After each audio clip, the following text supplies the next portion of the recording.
момо набера дар руди вахш ғарқ шудаву ба ҳалокат расиданд. бино ба иттилои раисати кумитаи ҳолатҳои фавқулода ва мудофиаи граждании ҷумҳурии тоҷикистон дар вилояти хатлон як сокини 59-солаи ҷамоати деҳоти золи зари ноҳияи ҷалолиддини балхӣ бо набераи 11-солааш дар дарёи вахш ғарқ шуданд.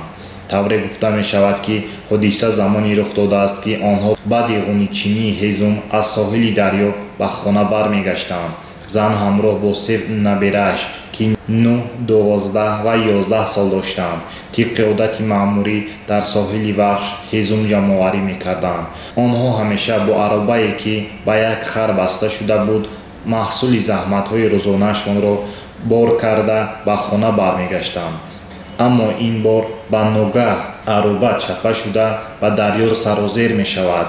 ду набераи пиразан бо азобу талош худро аз об берун мекашад ва солим ба соҳил мебарояд. аммо зан бо як набераи 11-солааш ба ҳалокат мерасад, меафзояд манбаъ.